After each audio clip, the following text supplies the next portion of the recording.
소망의 하나님 아버지, 오늘도 생명을 허락하시고 믿음 가운데 하루를 시작하게 하시니 감사드립니다. 이 시간 믿음의 권속들 함께 새벽 기도로 나아가오니 주님의 신실하신 임재로 역사하여 주시옵소서. 지난밤 혹시 마음의 염려와 걱정으로 또 육체의 고통으로 지친 성도들 있다면 위로하여 주시고 평안케 하여 주시고 주님 안에서 안식하는 새벽 기도의 시간이 되게 하여 주시옵소서. 주님만이 우리의 구원이 되시며 소망이 되심을 믿습니다. 이 믿음 안에서 모든 기쁨과 평강을 충만하게 하여 주옵소서. 우리의 한계로 인한 좌절과 절망을 주를 향한 갈망으로, 주를 향한 의지함으로 바꿔주시고 주님의 도우심과 선한 인도하심을 바라며 기도의 자리로 나아가는 우리 모두가 되게 하여 주시옵소서. 성령의 능력을 사모합니다. 우리 가운데 오늘도 신실하게 역사하사 소망이 넘치게 하시고 믿음으로 굳건하게 서는 시간 되게 하여 주옵소서. 우리의 소망과 위로와 능력이 되시는 우리 구주 예수 그리스도의 이름으로 기도드립니다. 아멘. 하나님의 말씀 신약성경 마태복음 18장입니다. 마태복음 18장 21절에서 35절까지의 말씀 교독하고 마지막 35절 함께 합독하겠습니다. 마태복음 18장 21절에서 35절까지의 말씀입니다. 신약성경 31쪽입니다. 그때에 베드로가 나와 이르되 주여 형제가 내게 죄를 범하면 몇 번이나 용서하여 주리이까 7번까지 하오리이까.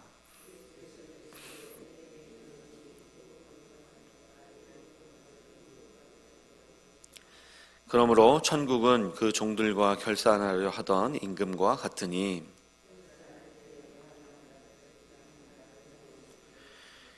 갚을 것이 없는지라 주인이 명하여 그 몸과 아내와 자식들과 모든 소유를 다 팔아 갚게 하라 하니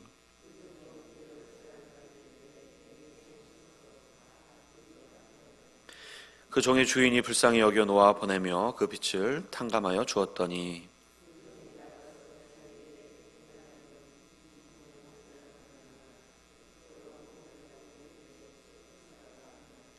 그 동료가 엎드려 간구하여 이르되 나에게 참아주소서 갚으리이다 하되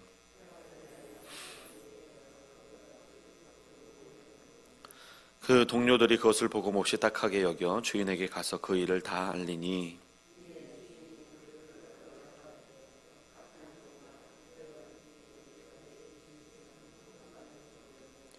내가 너를 불쌍히 여김과 같이 너도 내 동료를 불쌍히 여김이 마땅하지 아니하냐 하고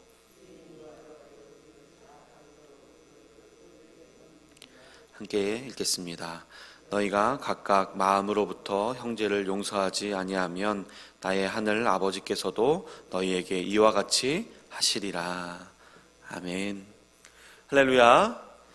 오늘도 새벽 기도에 잘 나오셨습니다. 함께 하시는 모든 성도님들에게 하나님 아버지의 사랑과 은혜가 함께 하시기를 주님의 이름으로 축복합니다. 지난 화요일부터 살펴보고 있는 마태복음 18장은 예수님의 질문에 대한 제자들의 질문에 대한 예수님의 답변, 예수님의 가르침입니다. 18장 1절에서 제자들이 예수님께 천국에서 누가 큰지에 대해서 질문했습니다. 이 질문에 대한 답변으로 어린아이와 같이 되어야 천국에 들어갈 수 있고 누구든지 이 어린아이와 같이 자기를 낮추는 사람이 천국에서 큰 자다라고 말씀해 주시고 오늘 본문 바로 앞단락에서는 신앙 공동체 안에서 죄를 범한 형제를 대하는 태도에 관한 말씀을 그 가르침을 주셨습니다. 그 후에 베드로가 예수님께 나와서 예수님께 질문합니다. 오늘 본문 21절 말씀입니다. 그때에 베드로가 나와 이르되 주여 형제가 내게 죄를 범하면 몇 번이나 용서하여 주리이까 7번까지 하오리이까. 오늘 본문 바로 앞 단락에서는 한 형제의 개인적인 죄에 대한 것을 다루었다면 이제 베드로는 한 형제의 개인적인 죄가 내게 죄를 지은 것일 때 나는 몇 번이나 용서해 주어야 하는지를 질문하고 있는 것입니다. 그런데 특이한 것은 베드로 자신이 스스로가 먼저 7번까지 하오리까 라고 답을 내놓고 있다는 것입니다. 마치 자신이 예수님께서 앞서 가르치신 용서의 가르침에 대해서 듣고 이 정도면 잘 적용하고 있다는 것을 드러내 보이고 싶은 것처럼 보이기도 합니다.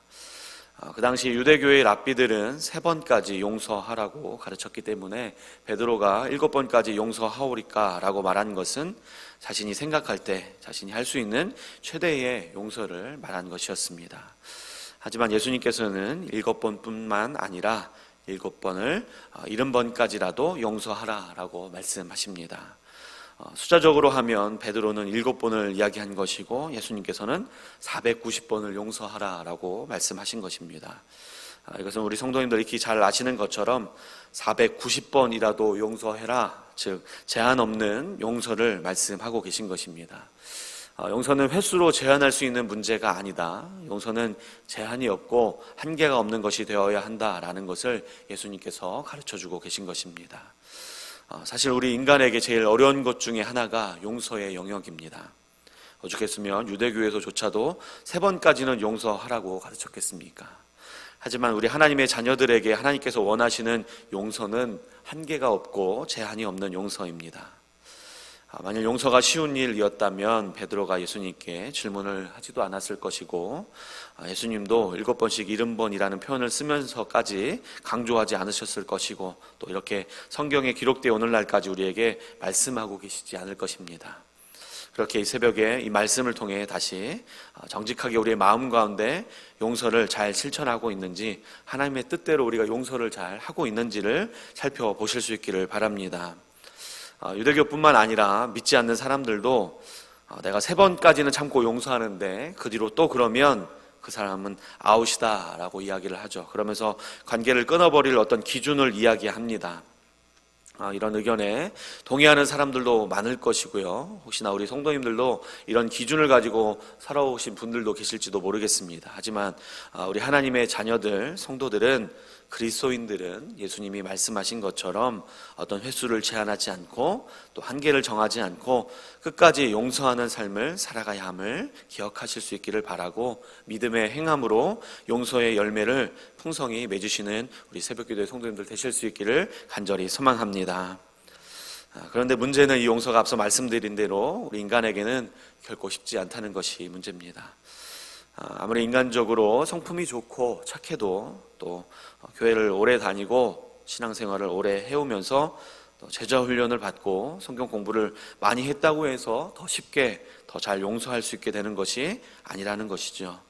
그래서 예수님이 이런 인간들의 연약함과 용서의 어려움을 아시고 용서할 줄 모르는 종의 비유를 이어서 말씀하시면서 우리가 왜 용서를 해야 하는지, 어떻게 용서해야 하는지를 가르쳐주고 계십니다. 오늘 본문 23절에서 35절까지 이 용서할 줄 모르는 종의 비유의 가르침을 말씀해 주고 계신데, 먼저 우리가 놓치지 않고 주목해야 할 것은 23절 앞부분에 있습니다. 그러므로 천국은 이라는 문구입니다. 그러므로 천국은.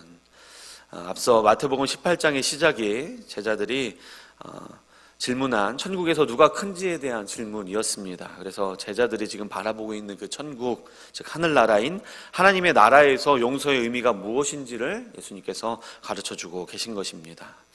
우리가 사는 곳은 이 땅이지만 우리는 예수 그리스도를 통해 하나님의 자녀가 되어 이 땅에서도 하나님 나라의 백성으로서 이 땅의 원리 또 가치관이 아닌 하나님 나라의 가치관과 원리로 살아가야 하는 사람들입니다. 이것을 우리가 기억하실 수 있기를 바라고, 예수님이 가르쳐 주시는 하나님 나라의 용서를 온전히 실천해 나아가실 수 있기를 바랍니다. 예수님의 용서할 줄 모르는 종의 비유는 결산하려던 어떤 임금과 종들에 대한 이야기로 시작이 됩니다. 어떤 종이 결산할 때 보니 주인에게 1만 달란트를 빚졌습니다. 그 당시 1달란트는 약 6천 데나리온이었고 1데나리온은 한 노동자의 하루 품삯이었습니다. 한 데나리온은 노동자의 하루 품삯이었습니다. 그러니 1달란트만 해도 굉장히 큰 돈인 것이죠. 그런데 1만 달란트를 빚졌습니다. 그러니까 갚을 수 없는 굉장히 큰 금액을 빚졌다는 의미인 것입니다. 그런데 갚을 것이 없었고 주인은 이 종에게 몸과 아내와 자식들과 모든 소유를 다 팔아 갚게 하라고 명령을 합니다. 그때 이 종이 엎드려 절하며 내게 참으소서 다 갚으리이다 말하면서 겸손하게 간절하게 호소하는 것을 볼 수 있습니다. 그러자 주인이 이 종을 불쌍히 여겨서 1만 달란트나 되는 이 큰 빚을 탕감시켜주고 놓아 보내주었습니다. 여기까지는 아주 은혜로운 이야기입니다. 그런데 이제 본문 28절부터 주인에게 불쌍히 여김을 받고 큰 빚을 탕감받은 이 종의 다른 이야기가 시작이 됩니다. 28절 말씀입니다. 그 종이 나가서 자기에게 100데나리온 빚진 동료 한 사람을 만나 붙들어 목을 잡고 이르되 빚을 갚으라 하매. 이 종은 자기에게 100데나리온 빚진 동료 한 사람을 만나자 태도가 돌변합니다. 먼저 1데나리온이 노동자의 하루 품삯이라고 말씀드렸습니다. 그러니까 100데나리온도 일반 백성들에게는 굉장히 큰 돈이었습니다. 그렇지만 이 종이 탕감받은 1만 달란트와는 비교도 안 되는 아주 작은 금액이었던 것이죠. 그런데도 불구하고 자기에게 빚진 동료를 붙들어 목을 잡고 아주 강압적인 태도로 빚을 갚으라라고 말을 하고 있는 것입니다. 그러자 100데나리온 빚진 동료는 앞서 1만 달란트 빚졌던 종이 주인 앞에서 했던 것처럼 똑같이 엎드려서 간절하게 나에게 참아주소서 갚으리이다 하며 이 종에게 간구를 했습니다. 상황이 이쯤 되면 인간적으로 생각할 때도 자기가 주인에게 불쌍히 여김을 받았고 또 탕감을 받았던 것을 기억해야 하지 않겠습니까? 그것을 기억해서 좀 자신의 강압적인 태도가 누그러뜨려질 만도 한데 이 종은 그렇지 못했고 자기에게 이 빚진 동료의 간절한 요청을 허락하지 않고 이 100데나리온의 빚을 갚도록 옥에 가두어 버렸습니다. 그 후의 이야기는 우리가 잘 아시는 것처럼 주인이 그 소식을 듣고 노해서 이 1만 달란트 탕감받았던 종을 다시 옥에 가두어서 그 큰 빚을 다 갚도록 했습니다. 용서할 줄 모르는 종의 비유를 통해서 예수님이 말씀하시는 용서는 어떤 용서이겠습니까? 바로 우리가 용서받은 자임을 알고 그것 때문에 하는 용서, 그것을 우리에게 가르쳐주고 계신 것입니다. 우리에게 죄 지은 사람들이 있을 수도 있습니다. 그런데 그 죄는 우리가 하나님 앞에서 지은 죄하고는 비교할 수도 없는 아주 작은 죄라는 것입니다. 우리는 하나님께 결코 용서받을 수 없는 어마어마하게 큰 죄를 짓고 예수 그리스도로 말미암아 용서받고 그렇게 구원받은 사람들입니다. 그렇기 때문에 우리는 마땅히 우리에게 죄 지은 사람의 죄가 인간적으로는 우리에게 아무리 크게 느껴진다 할지라도 불쌍히 여기고 용서를 해야 하는 것이 마땅한 것입니다. 이처럼 용서는 하나님께 용서받은 우리의 선택의 영역이 아닌 마땅히 해야 할 바임을 꼭 기억하실 수 있기를 바랍니다. 그래서 우리가 용서하지 못하게 되면 어떤 사람이 되는 것이겠습니까? 바로 1만 달란트라는 큰 빚을 지고 주인에게 불쌍히 여김을 받고 탕감을 받았지만 자신에게 이 100데나리온이라는 작은 빚을 진 사람을 불쌍히 여기지 않은 이 배은망덕한 악한 종과 같은 그 종과 똑같은 사람이 되는 것입니다. 혹시 용서해야 한다는 것 우리가 잘 알면서도 아직 누군가를 용서하지 못하겠다 하시는 분 계신다면 우리가 하나님께 용서받은 것이 얼마나 큰 은혜인지, 예수 그리스도를 통해 우리를 불쌍히 여겨주시고 하나님의 자녀로 받아주신 그 놀라운 사랑이 얼마나 깊고 넓은지를 꼭 경험하시고 그렇게 받아 누리실 수 있기를 바랍니다. 이것이 우리가 용서할 수 없는 사람을 용서할 수 있는 이유와 능력이 되기 때문입니다. 마지막으로 오늘 본문 말씀의 핵심적인 가르침이 담긴 두 구절을 읽고 마치도록 하겠습니다. 본문 33절과 35절 말씀입니다. 먼저 33절 같이 읽도록 하겠습니다. 시작. 내가 너를 불쌍히 여김과 같이 너도 내 동료를 불쌍히 여김이 마땅하지 아니하냐 하고. 35절입니다. 시작. 너희가 각 마음으로부터 형제를 용서하지 아니하면 나의 하늘 아버지께서도 너희에게 이와 같이 하시리라. 아멘. 하나님께 불쌍히 여김 받고 용서받은 자로서 마땅히 우리에게 죄 지은 자를 불쌍히 여기고 마음으로 용서하는 우리 모든 성도님들 되실 수 있기를 간절히 소망합니다. 그래서 하나님의 은혜가, 하나님의 풍성하신 사랑이 우리를 통해 흘러가며 풍성하게 열매 맺는 복된 믿음의 삶을 살아가시기를 주님의 이름으로 축복합니다. 함께 기도하시겠습니다. 말씀을 기억하시면서 기도하시고 오늘 기도 제목 내신 두 가정 위해서 기도합니다. 김임순 집사님 가족의 건강과 평안, 참된 믿음으로 하나님께 감사하는 삶을 살 수 있도록 기도해 주시고, 아들 신규범님 믿음의 삶을 위해서 기도해 주시기를 바랍니다. 또 소영희 집사님 초등부 교사의 사명 온전히 잘 감당할 수 있도록 형제자매 구원, 또 직장 통해 하나님께 영광 돌리고 또 영육의 건강과 요사랑 실천을 위해서 기도해 주시기를 바랍니다. 이어서 각자 가지고 나오신 기도 제목과 우리 우이동교회와 또 집중신방 사역과 또 우리 나라를 위해서 함께 간절히 기도하며 나아갑니다. 기도하겠습니다.